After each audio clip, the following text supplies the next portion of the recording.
pewahyuan dulu, baru kita akan lihat bagaimana Tuhan bekerja. Sisanya baru terjadi 4 minggu yang lalu. Oh, saudara-saudara, saya membaca Yosua pasal 1, saya dapat pewahyuan. Setiap jengkal tanah yang kamu injak akan kuberikan kepadamu. Pewahyuan lagi buat saya. Hari itu saya sedang berbagi ayat ini dengan staf saya, tiba-tiba Roh Tuhan bicara, Paulus, bagikan ayat ini kepada orang ini. Pergi jumpai dia dan doakan dia. Saya telepon orang itu, Pak, saya mau ketemu dengan Bapak pagi ini. Jam berapa, Pak? Saya mau ketemu Bapak, kapan waktunya? Saya bilang, pokoknya saya baru diberkati oleh ayat, saya punya pewahyuan, saya mau bagi dengan Bapak. Pak, kalau bisa sebelum jam 12, karena jam 12 saya harus ke Jakarta ketemu dengan Kapolri, katanya. Wah, saya langsung ketemu jam 10. Saya pergi ke rumah itu jam 10, saya bilang, Pak, saya hanya datang karena waktu saya berdoa dapat pewahyuan dan Tuhan bilang suruh bacakan, saya baca Yosua pasal 1. Setiap jengkal tanah yang kamu injak akan kuberikan kepadamu. Bapak yakini, Bapak berdoa, nanti Tuhan akan lakukan sesuatu. Benar, Pak, saya ke Jakarta karena urusan tanah juga. Oh, saudaraku, waktu saya selesai berdoa, Tuhan bekerja. Dia panggil istri dan kedua anaknya. Dia akhirnya minta saya untuk mendoakan anak-anaknya. Selesai itu saya bilang, permisi Pak, saya mau pulang. Dia bilang, sebelum Bapak pulang, saya mau tanya, proyek apa Bapak miliki tahun ini? Oh, saya bilang, gedung 3 tingkat, 25 kamar. Bapak sudah punya duitnya, baru 1/3. Sudah punya gambarnya, punya, tapi belum secara detail. Pak, nanti saya kirim kontraktor saya, pergi bikin gambarnya secara detail, ngurus izinnya, dan sisanya saya yang menanggungnya. Kemarin saya ketemu kontraktornya, sudah selesai gambarnya, besok mulai diproses izinnya. Semua dimulai dari pewahyuan firman. Pada mulanya adalah firman. Firman itu bersama-sama dengan Allah, dan firman itu adalah Allah. Tanpa dia tidak ada sesuatu pun yang dijadikan. Tanpa firman saudara tidak bisa bikin apa-apa. Makanya jangan malas baca firman. Kalau baca firman Tuhan jangan mut-mutan. Tahu mut-mutan? Moodnya lagi senang baca firman, saudara baca, haleluya. Lagi moodnya tidak senang, saudara nengok saja tidak pernah. Gunakan tangan saudara tiap pagi, baca firman, katakan amin. Itu baru satu pewahyuan. Coba bayangkan, setiap hari saudara menerima pewahyuan dari Tuhan, hidup saudara luar biasa. Berbahagialah orang yang kesukaannya merenungkan firman Tuhan siang dan malam. Ya, seperti tanaman yang ditanam di tepi aliran sungai, berbuah pada waktunya, daunnya tidak pernah layu.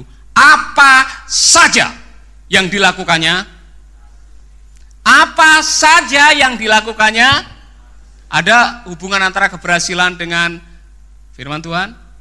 Sangat kuat sekali. Baca Yakobus 1 ayat 25, saya tidak baca, tapi saudara jadikan ayat hafalan.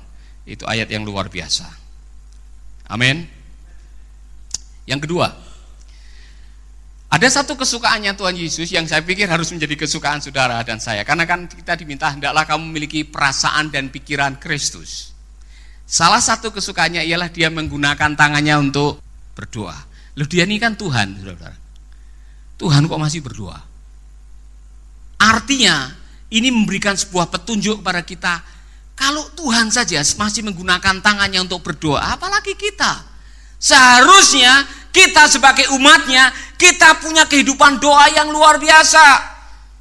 Saudaraku, gunakan tangan saudara sesering mungkin untuk berdoa. Istilahnya sekarang, kalau engkau suka melipat tangan, maka Tuhan akan membuka tangan. Kalau engkau sendiri yang membuka tangan, Tuhan akan lipat tangan. Mana lebih baik? Sering-sering kita melipat tangan dan berdoa, dan izinkan dia bekerja dalam hidup saudara. Amin. Memang doa tidak secara otomatis kadang-kadang menjawab. Doa tidak secara otomatis mendatangkan keajaiban. Doa tidak secara otomatis mengubah. Tetapi minimal saya bisa pastikan yang langsung bisa terjadi waktu saudara berdoa, doa bisa mengubah hati saudara. Ingat Daud waktu mau dikudeta oleh anaknya dengan beberapa tentara yang membelot. Daud lari dari istana pakai sandal jepit oleh karena semua tentara yang membelot sudah menuju ke istana. Daud lari. Dalam Mazmur pasal 3 dia mengatakan, ya Tuhan, betapa banyaknya lawanku, banyak orang yang menyerang aku, ada yang bilang bagimu tidak lagi ada pertolongan daripada Allah. Kemudian dia mengatakan, tapi engkau Tuhan Engkau lah perisai yang melindungi aku. Engkau yang menegakkan kepalaku. Dan dia mengucapkan kalimat ini. Dengan nyaring aku berseru kepada Tuhan. Aku membaringkan diri lalu tidur. Kok bisa? Di tengah-tengah dikejar oleh musuh, tengah-tengah ancaman, di tengah-tengah bahaya bisa tidur nyenyak. Ini kan ajaib, saudara. Di mana letak rahasianya? Doa. Doa tidak mengubah semua yang keluar, yang di luar, yang eksternal, tapi doa bisa mengubah hati saudara. Makanya sering-seringlah gunakan tangan saudara untuk berdoa. Amin. Alkitab juga mengajarkan kepada kita, saudara-saudara, di dalam 1 Timotius pasal 2 ayat 8. Oleh karena itu aku ingin supaya di mana-mana orang laki-laki apa saudara-saudara? Berdoa. Nah, tidak berarti orang perempuan menari-nari atau jalan-jalan atau hanya belanja-belanja. Perempuan juga harus berdoa. Maksudnya di sini ialah, saudara baca ini baik-baik. 1 Timotius 2 ayat 8. Oleh karena itu aku ingin supaya di mana-mana orang laki-laki berdoa dengan menadahkan tangan yang suci, tanpa marah dan tanpa perselisihan. Di mana-mana mari kita menggunakan tangan kepada Tuhan, kita menggunakannya untuk berdoa, untuk memohon. Doa ini hal yang paling luar biasa. Saya pikir kita semua tahu, hidupmu juga tergantung daripada doamu. Karena dia hanya sejauh doa. Amin. Yang berikutnya, catatan saya di dalam Alkitab, salah satu yang dia gunakan tangannya ialah Markus 10 ayat 16. Lalu ia memeluk anak-anak itu dan sambil meletakkan tangannya atas mereka, ia memberkati mereka. Tuhan senang menggunakan tangannya untuk apa, saudara? Memeluk. Kembali kepada perempuan tadi yang 16 tahun nikah. Pelukan itu punya kekuatan yang luar biasa, loh, saudara. Dengar baik-baik. Pelukan punya kekuatan luar biasa. Lukas 15 ayat 20. Ini gambaran Bapa kita di surga dari anak terhilang. Maka bangkitlah ia dan pergi kepada bapaknya. Ketika ia masih jauh, ayahnya telah melihatnya, lalu tergeraklah hatinya oleh belas kasihan. Ayahnya itu berlari mendapatkan dia, lalu merangkul dia dan mencium dia. Gunakan tangan saudara sesering mungkin untuk memeluk orang-orang yang saudara cintai. Maka rumah tangga saudara, hidup saudara luar biasa. Karena pelukan itu memulihkan. Amin. Saya dikasih nasihat teman saya, mentor saya. Saudara-saudara, kadang-kadang saya bertengkar dengan istri juga. Pendeta juga kadang-kadang bertengkar. Saya jujur dengan saudara.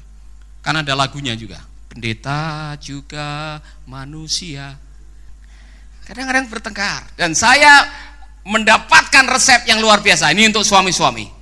Kalau istrimu lagi emosi dan sebagainya, lagi ngomong apa-apa, enggak usah dibalas dengan omongan, enggak usah dibalas dengan emosi. Kadang-kadang mereka hanya mau didengar saja. Gunakan tanganmu, peluk dia erat-erat, lama-lama reda sendiri. Saya pakai resep itu, benar saudara-saudara, bekerja dengan baik. Mother Teresa ke Kalkuta mengunjungi sebuah panti. Ada seorang bayi yang sedang kejang-kejang, sakit. Dia tidak menumpangkan tangan dan berdoa, dia tidak cari obat dan mengobati anak itu. Dia cukup mendekap anak itu, 5 menit kemudian normal kembali. Pelukan punya kekuatan yang luar biasa. Sering-seringlah memeluk orang yang saudara cintai, termasuk anak-anak saudara. Dan jangan lupa istri saudara atau suami saudara. Serius nih saudara. Saya sering memeluk anak saya, walaupun yang sudah besar kadang-kadang malu, tapi saya bilang, saya suka memeluk dan mengatakan I love you.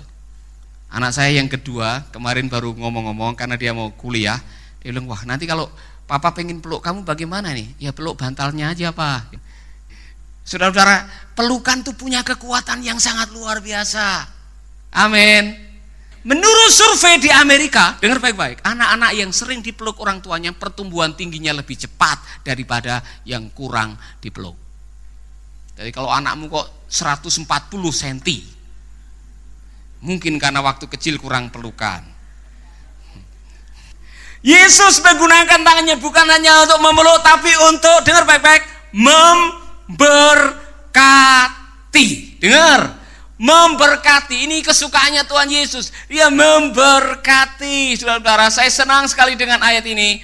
Markus 10 ayat 16 tadi. Selain dia memeluk anak-anak, dia menumpangkan tangan dan memberkati. Ini kebiasaan perjanjian lama yang perlu diteruskan sampai sekarang.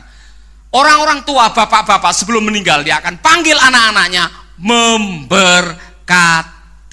Berkati mereka, berkati mereka. Saudaraku, nampaknya kebiasaan Tuhan Yesus ini luar biasa, karena sebelum dia naik ke surga juga dia mengulurkan tangannya sambil memberkati umatnya. Dia terangkat ke surga, memberkati. Jadilah orang-orang yang suka memberkati. Bukan begini, ini namanya nyadong. Saya belum pernah lihat orang yang kesukaannya nyadong bahagia, yang di perempatan-perempatan jalan tuh, coba lihat wajahnya. Ini gaya hidup loh, saudara-saudara. Gaya hidup orang Kristen yang akan luar biasa. Sering-sering memberkati, saudara-saudara. Berkatilah anakmu. Ini kebiasaan saya, saudara. Saya berkati anak saya kadang-kadang malam hari waktu tidur, saya tumpang tangan, saya berdoa, saya berkati anak saya. Kadang-kadang saya berkati istri saya waktu dia tidur, saya tumpang tangan, saya berdoa buat istri saya. Saya kadang-kadang memberkati diri sendiri waktu suntuk pikirannya, waktu tidak tahu apa yang dilakukan, saya berkati, oh Tuhan kasih saya pencerahan. Oh haleluya, bagaimana, kapan saya bisa berubah ini Tuhan? Sudah pernah mendengar kata-kata, kapan kamu berubah? Saatnya tumpang tangan dan sudah berdoa, Tuhan tolong saya. Oh saudara, tangan saudara punya kekuatan yang luar biasa. Bayangkan kalau jemaat di tempat ini kebiasaannya adalah memberkati, memberkati, memberkati. Hidup kita akan luar biasa. Yang menerima memang bahagia, tapi lebih bahagia, jauh lebih bahagia yang memberi. Makanya Amsal 11 ayat 24-25 adalah sebuah ayat yang selalu saya bawa kemana-mana. Ada yang memberi,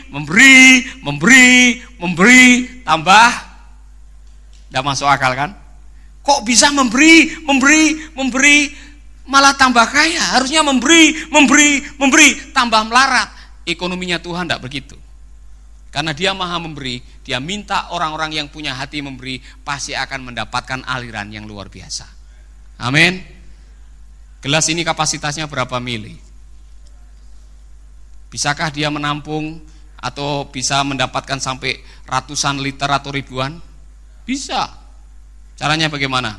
Terima, kasih, terima lagi, kasih, terima lagi, kasih. Jadi walaupun ini kecil bisa menampung banyak, tapi harus dibagi. Amin. Oleh karena itu tolong ucapkan, yang pelit-pelit bertobat. Serius nih saudara, saya belum pernah lihat orang pelit itu hidupnya sumringah wajahnya, senang bahagia. Saya belum pernah lihat orang pelit bahagia. Perhatikan tetangga saudara yang pelit-pelit itu, mukanya kasih senyum aja takut kalau diminta lagi, saking pelitnya. Amin. Satu lagi, Yesus menggunakan tangannya. Ini yang luar biasa yang dicatat oleh Alkitab, untuk menjamah orang sakit. Sahabat, Anda baru saja mendengarkan program Making Life Better. Hubungi kami di 0811-3901-144 atau 0811-3901-140. Mari dukung pelayanan Making Life Better melalui rekening BCA 6690300525. Sekali lagi, 6690300525 atas nama Paulus Wiratno. Terima kasih, Tuhan Yesus memberkati.